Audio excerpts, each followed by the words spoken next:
మన దేశంలో మదుపర్లు లక్షాధికారుల నుంచి కోటీశ్వరులు చేసిన గ్రూప్స్ గురించి మనం యాక్చువల్లీ వేల మీద లెక్క పెట్టచ్చు. అంత తక్కువగా ఉంటే అలాంటి లిమిటెడ్ గ్రూప్స్లో హెచ్డిఎఫ్సి గ్రూప్ కూడా ఒకటి.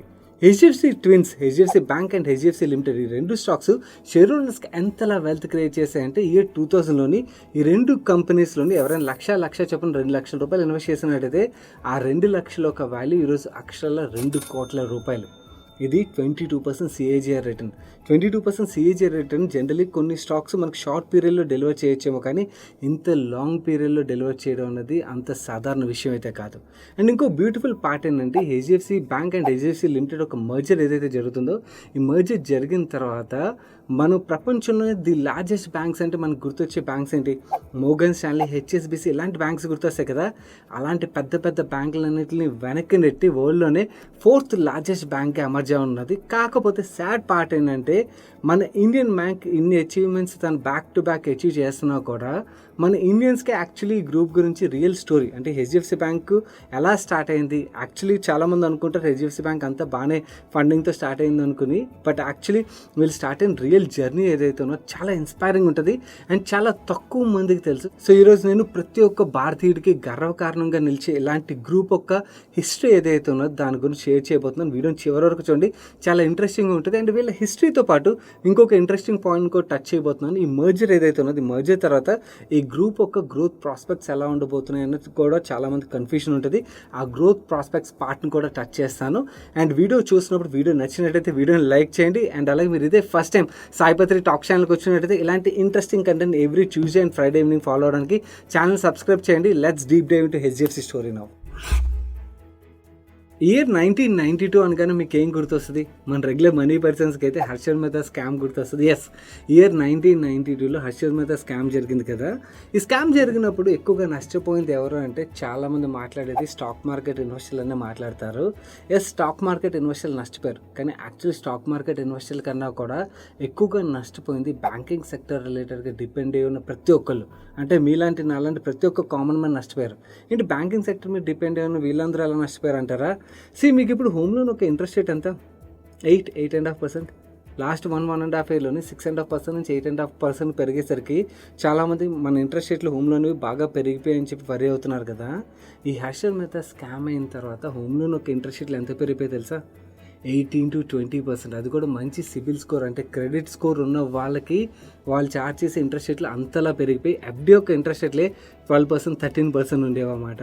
సో ఈ బ్యాంకింగ్ సెక్టర్ మీద డిపెండ్ అయిన ప్రతి ఒక్కరు భారీగా నష్టపోయారు. అండ్ బ్యాంకింగ్ సెక్టర్ మీద నమ్మకం ప్రజల్లో అయితే కోల్పోయింది. నౌ ఇలాంటి టైంలోని ఒక ప్రైవేట్ సెక్టర్ బ్యాంక్ని స్టార్ట్ చేయడం అవసరమా అనే యాక్చువల్ డిస్కషన్ అప్పటికి మన ఇండియాలోని స్పెషలైజ్డ్ లోన్స్ ఇస్తున్న హెచ్డిఎఫ్సి యొక్క బోర్డులో జరుగుతున్నది. అండ్ ఈ కాన్వర్జేషన్ జరుగుతున్నా కూడా అప్పటి హెచ్డిఎఫ్సి లిమిటెడ్ ఒక ఎండి అండ్ సిఇఓ అయిన దీపక్ పారేఖ్ గారు మనం బ్యాంక్ పెడుతున్నాం, ఈ వరల్డ్ సిచ్యువేషన్ మనం ఆపర్చునిటీగా మలుచుకుని ఒక వరల్డ్ క్లాస్ బ్యాంక్ని అయితే మనం సెటప్ చేద్దామని చెప్పి ఆయన ఫైనల్ డెసిషన్ అయితే చెప్పారు. Thanks to banking sector liberalisation అప్పుడు హెచ్డిఎఫ్సి బ్యాంక్కి లైసెన్స్ ఇవ్వడానికి కూడా ఆర్బీఐ రెడీగా ఉన్నది. కాకపోతే ఇక్కడే ఒక చిక్కు వచ్చి పడింది. హెచ్డిఎఫ్సి బ్యాంక్ని ముందు నడిపించేది ఎవరు? దీపక్ పారేఖ్ గురించి మాట్లాడుకోవాలంటే ఆయన అప్పటికే చాలా బ్లూ చిప్ కంపెనీస్ ఏవైతున్నాయి టాప్ కంపెనీస్లోని బోర్డులో మెంబర్గా ఉన్నారు, వాళ్ళతో అసోసియేట్ అయి ఉన్నారు. మన బ్యాంకింగ్ లా ప్రకారం కస్టమర్స్ ఒక బోర్డులో ఉండి ఒక బ్యాంక్ని నడిపించడానికి అయితే అవ్వదు. నవ్వు ఈ బ్యాంక్ని సెటప్ చేసి ఒక టాప్ క్లాస్ బ్యాంక్ ఎవరు మలుస్తారన్న ఆలోచనలు దీపక్ పారేఖ్ గారు అయితే పడ్డారు. అలాంటి ఒక స్పెషలైజ్డ్ పర్సన్ గురించి వెతుకులాట అయితే స్టార్ట్ చేశారు. అది ఇయర్ 1994 ఒక ఫైన్ బిజీ డే కోలాలంపూర్ మలేషియాలోని ఒకళ్ళ ఇంట్లో ఫోన్ రింగ్ అవుతుంది. ఆ ఇల్లు సిటీ బ్యాంక్ ఒక మలేషియన్ ఆపరేషన్స్ రన్ చేస్తున్న ఆదిత్య పూరి గారిది. అప్పటికే ఆయన సంవత్సరానికి $1,00,000 పైన సంపాదిస్తున్నారు. డాలర్ టు రూపీ కన్వర్షన్లో మనం మాట్లాడుకోవాలంటే 3.15 మిలియన్ సంపాదిస్తూ మోస్ట్ ఎఫిషియెంట్ బ్యాంకర్గా ఉన్నారు. ఇటుపక్క ఫోన్ కాల్లో ఉన్నది ఆదిత్య పూరి గారికి ఎంతో సన్నిహితుడైన దీపక్ పారేఖ్ గారు. ఈ పాటికే మీకు అర్థమైపోయి ఉంటుంది దీపక్ పారేఖ్ గారు ఎందుకు ఫోన్ చేశారో. దీపక్ పారేఖ్ గారు ఆదిత్య పూరి గారిని మాకు బ్యాంక్ లైసెన్స్ అయితే త్వరలోనే రానున్నది అండ్ ఈ బ్యాంకింగ్ లైసెన్స్ వచ్చిన తర్వాత ఆ బ్యాంక్ని రన్ చేయడానికి అయితే నీలాంటి ఎఫిషియెంట్ పర్సన్ నాకు కావాలి. కాకపోతే నీ ప్రెజెంట్ శాలరీ ఏదైతే ఉన్నదో ఆ శాలరీ నేను మ్యాచ్ చేయలేకపోవచ్చు, కానీ ఈక్విటీ స్టాక్ ఆప్షన్స్ అయితే ఇస్తాను. ఈ బ్యాంక్ గ్రో అయినప్పుడు నీ వెల్త్ కూడా గ్రో అవుతుందని ఆ కాన్ఫిడెన్స్ అయితే ఇచ్చారు.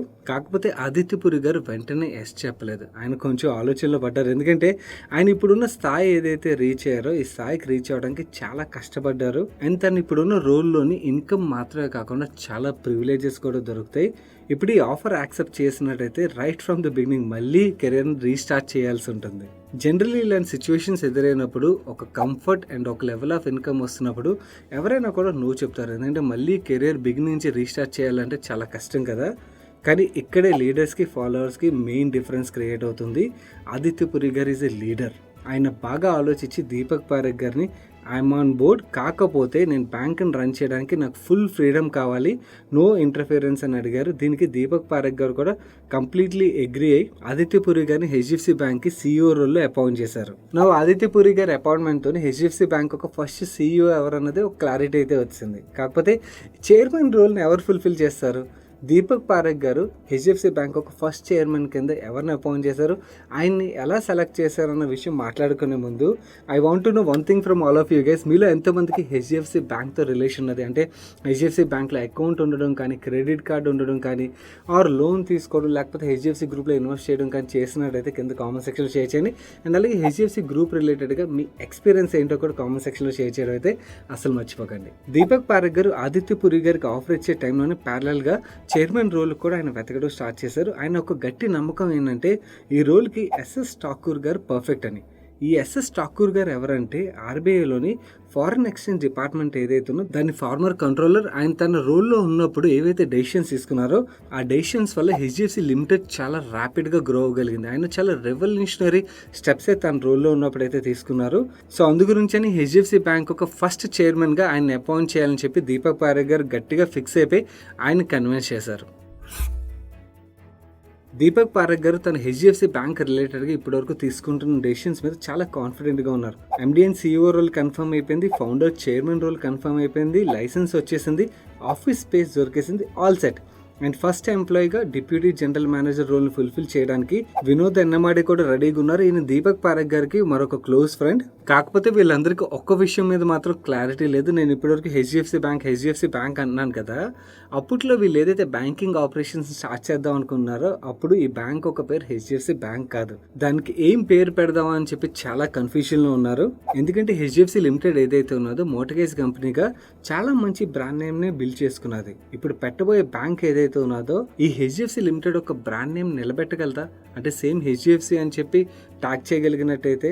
సో అందు గురించి అని చెప్పి వీళ్ళు ఏమనుకున్నారంటే బ్యాంక్ ఆఫ్ బాంబే అని కానీ, లేకపోతే గ్రేట్ బ్యాంక్ ఆఫ్ బాంబే అని కానీ ఇలాంటి 200 పేర్లని ఆలోచించారు. కానీ డీప్ ఇన్సైడ్ అందరికీ హెచ్డిఎఫ్సి బ్యాంక్ అనే పేరు పెట్టాలని చెప్పి ఒక ఫీలింగ్ అయితే ఉన్నది. ఆదిత్యపురి గారు he made it very clear. మనం పెట్టబోయే బ్యాంక్ హెచ్డిఎఫ్సి బ్యాంక్ అన్న పేరే పర్ఫెక్ట్గా యాప్ట్ అవుతుంది. నేను యాక్చువల్లీ బోర్డులోకి వచ్చింది హెచ్డిఎఫ్సి బ్రాండ్ కోసం, let stick with HDFC bank అని చెప్పి తన వ్యూస్ ఏవైతే స్ట్రాంగ్గా బోర్డు ముందు అయితే ప్రెజెంట్ చేశారు.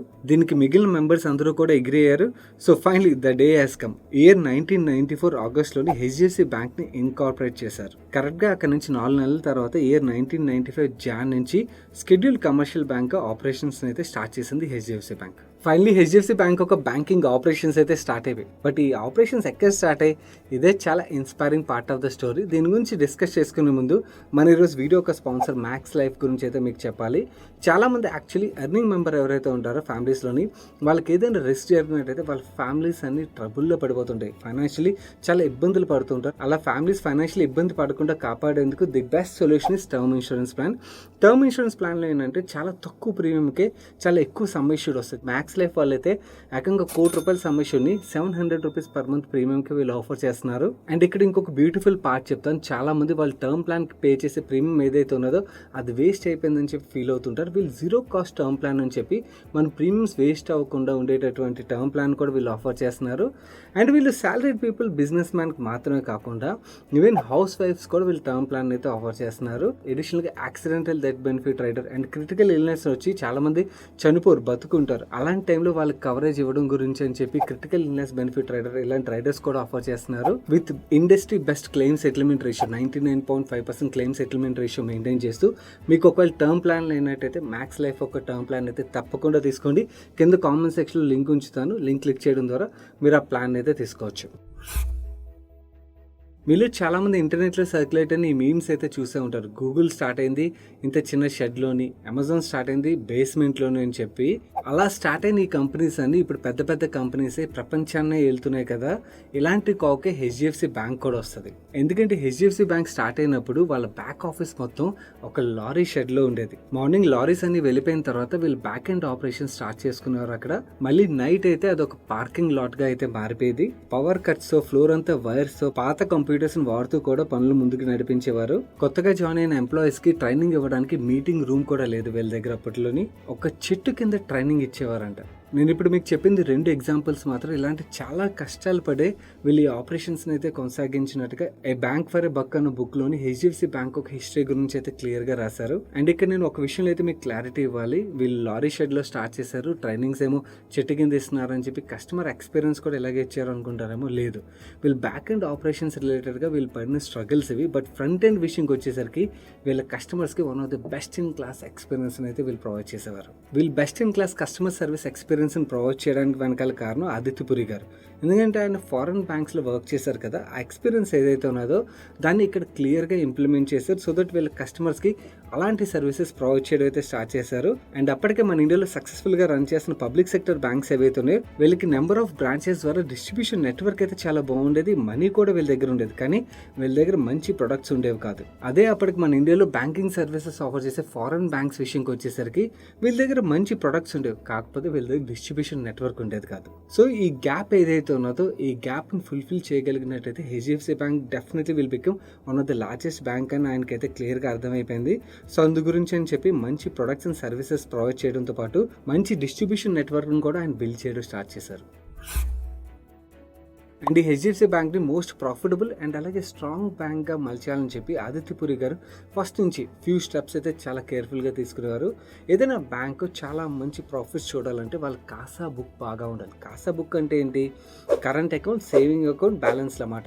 ఈ కరెంట్ అకౌంట్లో మనకు పే చేసే ఇంట్రెస్ట్ ఏమి ఉండదు, జీరో కదా.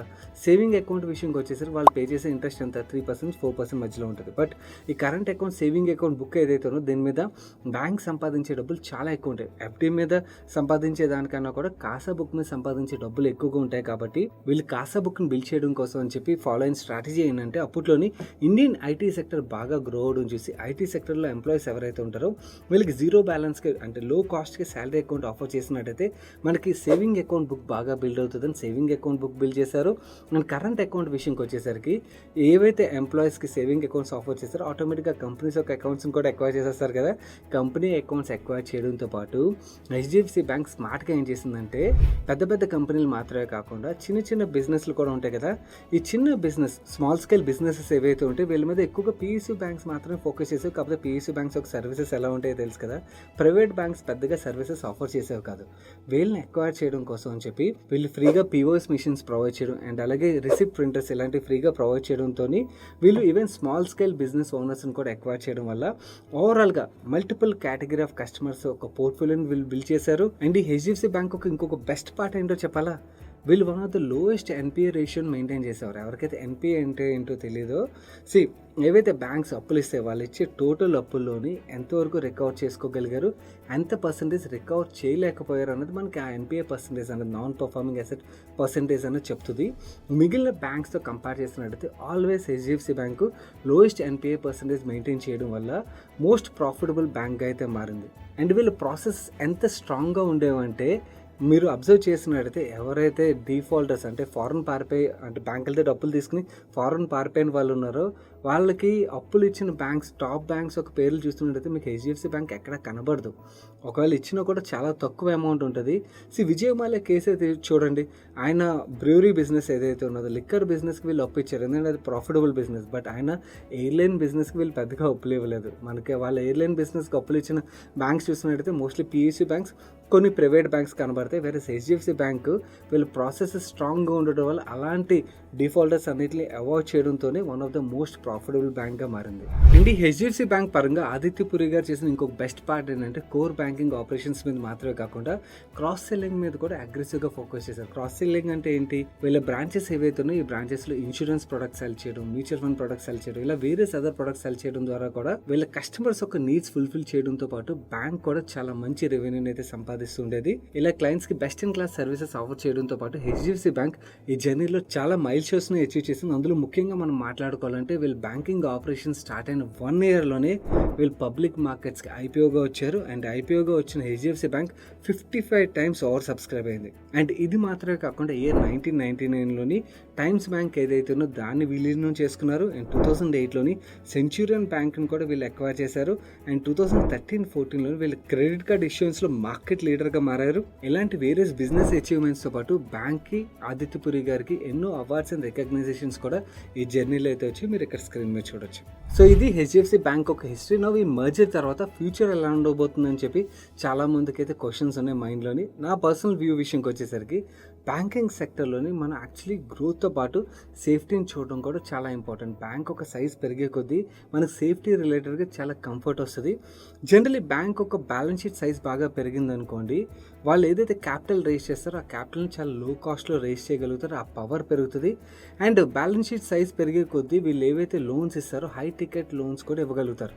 ఏదైతే చిన్న బ్యాంక్ ఉన్నదనుకోండి, చిన్న బ్యాంక్ ఒక బ్యాలెన్స్ షీట్ సైజ్ తక్కువగా ఉంటుంది కదా, వాళ్ళ బ్యాలెన్స్ షీట్ సైజ్ తక్కువగా ఉన్నప్పుడు వాళ్ళు పెద్ద పెద్ద టికెట్ లోన్స్ ఏవైతే ఉంటాయో వాటిని ఓన్గా వీళ్ళు ఫండ్ చేయలేరు. వాళ్ళు ఎవరో ఒకరితో కొలాబరేట్ అయ్యి ఫండ్ చేయగలుగుతారు. వేరే బ్యాలెన్స్ షీట్ సైజ్ పెరిగే కొద్దీ ఈవెన్ హై టికెట్ లోన్స్ని కూడా వీళ్ళైతే కంఫర్టబుల్గా ఇవ్వగలుగుతారు. అండ్ అలాగే వీళ్ళ ప్రెజెంటేషన్ మనం అబ్జర్వ్ చేసినట్టయితే వీళ్ళు ఏం చెప్తున్నారంటే HDFC bank and HDFC limited ఒక డిఫరెంట్ కస్టమర్స్ ఎవరైతే ఉన్నారో వీళ్ళు యాక్చువల్లీ ఓవరాల్గా HDFC bank and HDFC limited ఒక ప్రొడక్ట్స్ని కంప్లీట్లీ హోల్డ్ చేసిన పర్సెంటేజ్ చాలా తక్కువ మంది ఉన్నారు. సో క్రాస్ సెల్లింగ్ ఆపర్చునిటీ కూడా బాగా పెరగబోతున్నట్టుగా అయితే చెప్తున్నారు.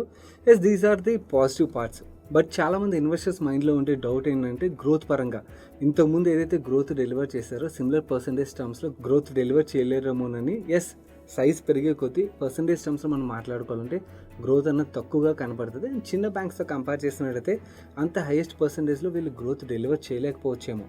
కాకపోతే సేఫ్టీ అన్నది కూడా బాగా పెరుగుతుంది కదా. మనం బ్యాంకింగ్ స్టాక్లో ఇన్వెస్ట్ చేసేటప్పుడు మనకి గ్రోత్తో పాటు safety plays major role. And in fact నేను బ్యాంకింగ్ స్టాక్లో ఇన్వెస్ట్ చేసేటప్పుడు గ్రోత్ కన్నా కూడా సేఫ్టీకే ఎక్కువ వెయిటేజ్ ఇస్తాను. ఎందుకంటే బ్యాంక్స్లో మనకి డిఫాల్ట్ అవుతున్నాయి ఆర్ ఇష్యూస్ ఉన్నాయనుకోండి, మనకు తెలియకుండా స్టాక్ ప్రైస్ అమాంతంగా పడిపోతాయి. మనం హిస్టారికల్ చూసాం, ఎస్ బ్యాంక్ ఒక కేసులో కానీ వేరేస్ ఆల్రెడీ ఇష్యూస్ ఫేస్ చేస్తున్న బ్యాంక్స్ ఒక కేసులో మనం చూస్తాం. ఎప్పుడైతే నెగిటివ్ న్యూస్ వస్తుందో ఆ బ్యాంక్ ఒక స్టాక్ ప్రైస్లోని సబ్స్టాన్షియల్ కరెక్షన్ మనకు కనబడుతుంది కదా. సో బ్యాంక్ ఎప్పుడైతే స్ట్రాంగ్ అవుతూ ఉంటుందో that is really good for investors as well. కాకపోతే ఇండెక్సెస్లోని వెయిటేజ్ చేంజెస్ ఏవైతే వస్తాయి దానివల్ల ప్రైస్ మీద ఎలాంటి మూమెంటం చూపిస్తుంది అన్నది వీ హ్యావ్ టు సీ. అది ఇండెక్సెస్ ఫ్యూచర్లో తీసుకున్న డెసిషన్ ఆధారంగా ఉంటుంది. We need to closely track that. So ఓవరాల్గా మీరు తెలుసుకోవాల్సిన హెచ్డిఎఫ్సి బ్యాంక్ ఒక కంప్లీట్ డీటెయిల్స్ అయితే ఇవి గైస్. వీడియో నచ్చి ఇప్పటివరకు లైక్ చేయనట్టయితే వీడియోని లైక్ చేయండి. And me friends and family మెంబర్స్కి ఈ వీడియో ఇన్ఫర్మేటివ్గా ఉంటుంది అనిపించినట్టయితే వాళ్ళకి తప్పకుండా షేర్ చేయడానికి ప్రయత్నించండి. ఎస్పెషల్లీ యూపీఎస్సీ స్టూడెంట్స్ ఎవరైతే ఉంటారో వాళ్ళకి ఇలాంటి ఇన్ఫర్మేషన్ అయితే చాలా హెల్ప్ఫుల్ అవుతుంది. వాళ్ళకి తప్పకుండా షేర్ చేయడానికి అయితే ప్రయత్నించండి. అండ్ ఛానల్కి అయితే ఫస్ట్ టైం వచ్చి సబ్స్క్రైబ్ చేయనట్టయితే ఇలాంటి కంటెంట్ని every Tuesday and Friday evening follow అవడానికి ఛానల్ సబ్స్క్రైబ్ చేసి పక్కన బెల్ ఐకాన్లో ఆల్ నోటిఫికేషన్స్ యాక్టివేట్ చేసుకోండి. నేను సాయి కృష్ణ పత్రి మరొక ఇంట్రెస్టింగ్ వీడియోతో మీ ముందుకు వస్తాను. Till then bye, take care.